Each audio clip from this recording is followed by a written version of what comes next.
Shalom, shalom, je vous salue dans le nom de Jésus-Christ. Ici votre frère, le frère Kader. Euh, J'espère que mon message vous trouve bien ce matin. C'est une grâce pour nous d'être encore réunis aujourd'hui.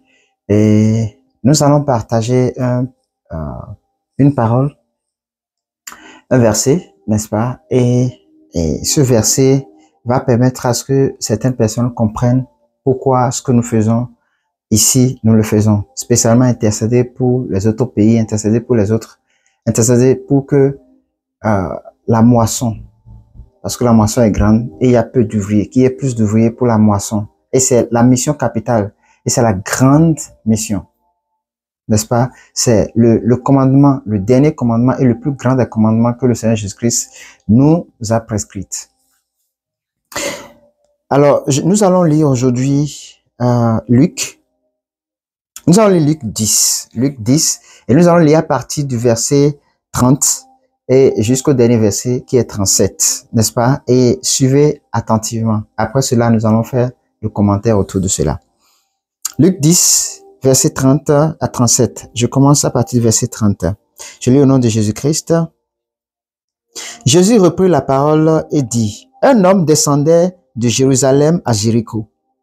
Il tomba au milieu des brigands qui le dépouillèrent, le chargeaient de coups et s'en allèrent, le laissant à demi-mort, presque mort. » Ok?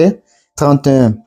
Un sacrificateur qui est comme peut-être un prêtre, un pasteur, quelqu'un qui sert dans la maison de Dieu, n'est-ce pas? Toute personne que vous savez qui sert dans la maison de Dieu peut être appelée un peu comme un sacrificateur qui, par hasard, bon aujourd'hui, qui par hasard descendait par le même chemin, ayant vu cet homme passa outre. Le sacrificateur l'a vu et il a passé de côté. Un lévite qui arriva aussi dans ce lieu, l'ayant vu, passa outre. Un lévite, dans le temps, ce sont les personnes que Dieu a séparées. Dans le temps, Dieu a séparé les sacrificateurs, des lévites, pharisiens et sadducéens, tout ça c'était séparé. Mais aujourd'hui, dans le corps de Christ, il y a seulement un seul. Et une seule personne peut être tout ça là en même temps.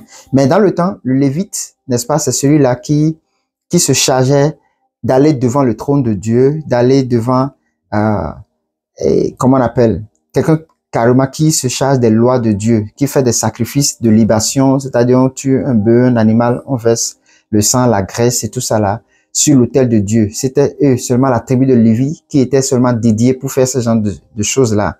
Et eux, ils étaient beaucoup plus proches du trône de Dieu, proches comment on appelle, dans le temple. Ils sont tout le temps dans le temple de Dieu. Donc, ils connaissaient beaucoup plus les choses de Dieu, les lois de Dieu, tout ce qui concerne les règlements, les commandements, les prescriptions de Dieu. C'était les Lévites.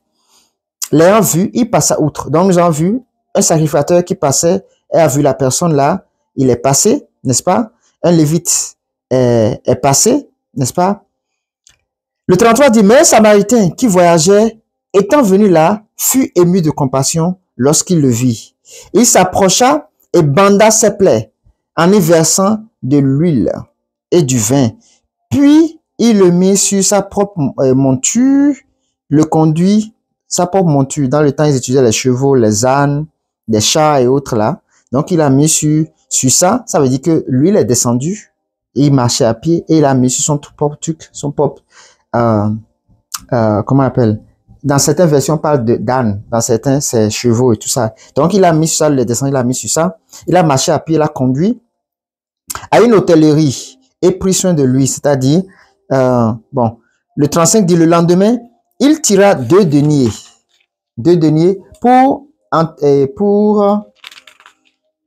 ouais, il tira deux deniers, ce sont de l'argent, les deniers sont de l'argent, pour entendre la sagesse. Non, un instant. Le 10. Yeah. Ok, il tira 2 deniers, n'est-ce pas? Les donna à l'autre et dit, aie soin de lui, et ce que tu dépenseras de plus, je te le rendrai à mon retour. Le 36. Lequel de ces 3 te semble avoir été le prochain de celui qui était tombé au milieu des brigands? Ça, c'est Jésus qui parlait, c'est lui qui a posé la question. Le verset précédent qui est, comment on appelle? Quand on lit à partir du 25, on va voir qu'il y avait un docteur de la loi, c'est dit. Et là, le Seigneur lui pose la question. Selon toi, lequel des trois te semble avoir été le prochain de celui qui était tombé, n'est-ce pas, au milieu des brigands? C'est celui, et il répondait, le docteur répondait, c'est celui qui a exercé la miséricorde envers lui, répondit le docteur de la loi. Et Jésus lui dit, va et toi fais de même. Ce sont des versets piliers de ce que nous faisons ici. Il y a trois personnes, n'est-ce pas? Le sacrificateur, le lévite et le samaritain. Et vous savez, les samaritains étaient vus comme des païens, étaient vus comme des personnes rejetées, les personnes qui n'étaient pas saints. Ça veut dire quoi?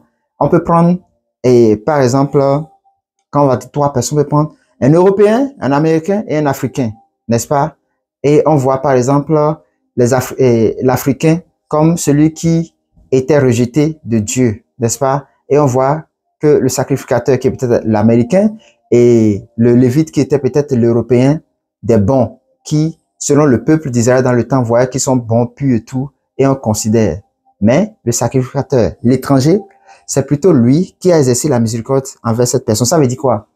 En fait, dans la maison de Dieu, en tant que chrétiens que nous sommes, n'est-ce pas, le fait de prier pour une telle personne, d'intercéder pour telle personne, d'intervenir dans la situation de telle personne, c'est être un samaritain dans ce cas, n'est-ce pas? Le fait qu'on prie, on intercède pour des pays selon l'ordre alphabétique des pays dans le monde, c'est être un samaritain.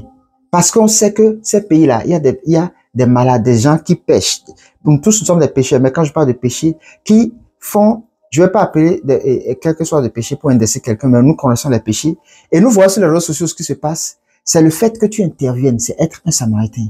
Et ne pas être un sacrificateur. Être un sacrificateur, c'est ne voir les personnes dans des problèmes, dans des situations, et ne pas intervenir. Ça, c'est être un sacrificateur. Être un lévite, selon notre cas, Luc 10, versets 30 à 37 que nous avons lu. Donc, Jésus-Christ ici nous dit que nous devons intercéder les uns pour les autres. Nous devons venir en aide les uns pour les autres.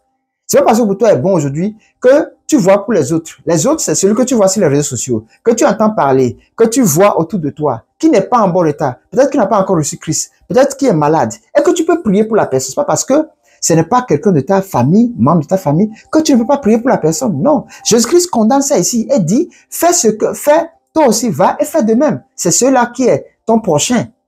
N'est-ce pas? C'est celui-là qui est ton prochain. Et ton prochain, c'est qui que ce soit dans ce monde ici. N'est-ce pas? C'est ton prochain. Toute personne qui est dans un pays est ton prochain.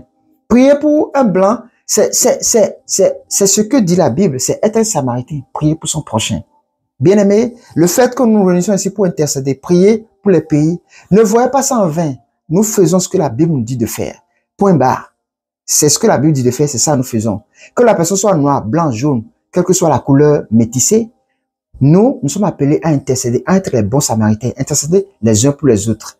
Gagner des âmes pour Jésus-Christ, peu importe la couleur de peau, peu importe la domination. Et nous ne jugeons pas, nous prions pour que le Seigneur les sauve et les garde. C'est ce message que j'ai pour vous aujourd'hui. Nous allons continuer dans ce que nous avons l'habitude de faire. Que le Seigneur nous garde et nous préserve et nous fasse comprendre de mieux en mieux quelle est notre mission sur cette plateforme. Pourquoi nous sommes là, les raisons pour lesquelles nous sommes là. C'est Jésus qui a voulu ainsi. Que le Seigneur vous bénisse, qui vous garde, qui vous protège et qui veille sur nous. J'espère que vous avez compris et que à partir de là, vous maîtrisez la mission, la grande moisson, celui de sauver des âmes. Shalom chez vous et que le Seigneur vous garde. Amen, amen et que vous préserve. Amen.